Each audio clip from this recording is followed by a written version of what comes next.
झूठ है। इसके बाद भी लोगों ने मतदान किया, दूसरी बार उसको अवसर दिए। बक्सर संसदीय क्षेत्र में पिछले 24 सालों से बाहर से आए हुए लोग चुनाव जीतते रहे, जो इनका कोई रिश्ता नहीं रहा इस इलाके से, कभी भागलपुर, कभी गोपालगंज जैसे जगहों से। यहाँ के न सांस्कृतिक, आर्थिक, सामाजिक रूप से नहीं जुड़ा होने के चलते इस इलाके की किसी भी समस्या को लेकर सड़क से सदन तक कभी भी कोई सवाल नहीं खड़ा किया। 24 साल बीत गए। बक्सर के विकास के लिए मेरे पिता श्री जगदानंद सिंह ने 20,000 करोड़ की 3 बड़ी परियोजनाओं को नहीं दिया होता तो ये बक्सर में यह भी नहीं दिखता, वह मोहनिया से आरा का 4 लेन या मेरा बक्सर से कोइलवर का 4 लेन या चौसा का बिजली घर। जिस चौसा के बिजली घर में बनने की प्रक्रिया में किसानों के साथ बिहार की सरकार और पुलिस ने जो लाठी चार्ज किया, वह दुनिया के इतिहास में नहीं की। अपनी ही पुलिस अपने लोगों पे, किसानों के घरों में घुस करके लाठी डंडा से पीटने का काम किया, बच्चे महिलाओं को पीटने का काम किया। याद करिए 2020 का था समय, इस देश में 3 कानून बनाए गए थे किसानों के खिलाफ। इस देश के किसान दिल्ली जा रहे थे, उस किसान आंदोलन में हम लोग थे। याद दिलाने के लिए देश के प्रधानमंत्री को कितनी संख्या थी, 5 लाख किसान गए थे। 13 महीना वहां दिल्ली की सड़कों पर संघर्ष किया लोगों ने, किसानों की आजादी के लिए, किसानों के स्वाभिमान के लिए। देश के प्रधानमंत्री के द्वारा टीवी चैनल पे कहा गया ये नक्सली लोग हैं, खालिस्तानी लोग हैं। 700 लोग शहीद हुए थे। गर्मियों के दिन में आंसू गैस के गोले दागे गए, ठंड के दिनों में पानी के बौछार किए गए थे। याद करिए ठीक से, उनके राह में कील बिछा दिए गए लोहे के। अर्धसैनिक बलों की पूरी फौज उतार दी गई थी किसानों को कि दिल्ली ना पहुंच पाए लाल किला के पास। अपने ही देश में विदेशियों जैसा सलूक किया गया इस देश के किसानों के साथ।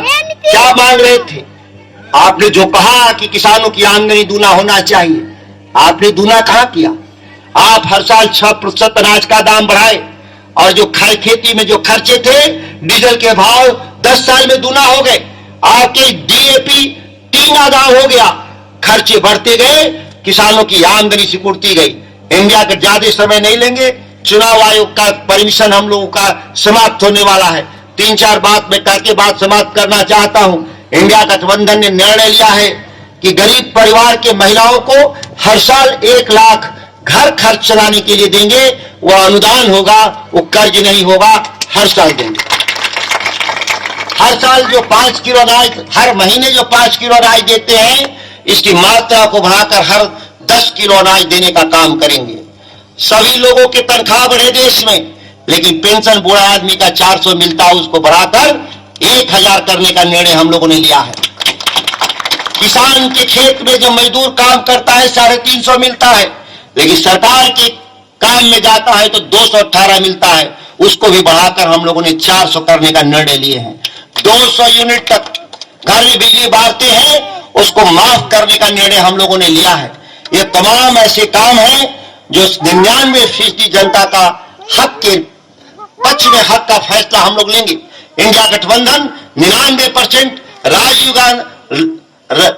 राहुल गांधी और तेजस्वी यादव के नेतृत्व में 99% लोगों की हक की लड़ाई, उनके लिए सामाजिक आर्थिक न्याय की लड़ाई लड़ेंगे। वहीं अडानी अंबानी समर्थित भारतीय जनता पार्टी नीतीश कुमार जो 1% जनता का प्रतिनिधित्व करता है, ये 2 धाराओं के बीच का चयन है।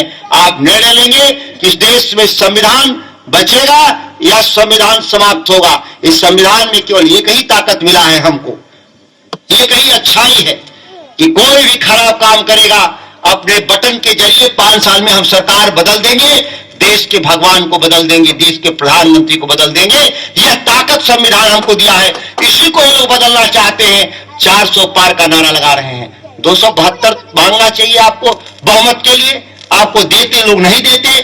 400 का अर्थ ही होता है कि देश के संविधान को टुकड़े टुकड़े लोग करना चाहते हैं। भारत के संविधान में ये बदलाव के जरिए भारत को पाकिस्तान बना देना चाहते हैं, जहां वोट होता है लेकिन वोट कोई इमरान खान को दिया जाता है, सरकार प्रधानमंत्री शहबाज खान बनते हैं और देश की सरकार वहां की सेना चलाती है। भारत में भी यही लोग करना चाहते हैं। इसलिए अपने मत के प्रति सजग होइए, नौजवान लोग, गार्जियन लोग और लालटेन छाप पर बटन दबाकर इंडिया गठबंधन को चुनाव जिताने का काम करें।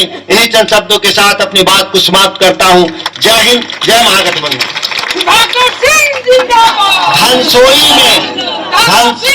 धनसोई में 29 तारीख को 12 बजे तेजस्वी यादव, मुकेश सहनी आ रहे हैं। आप सभी लोग को मैं आमंत्रित करता हूं रैली में आने के लिए।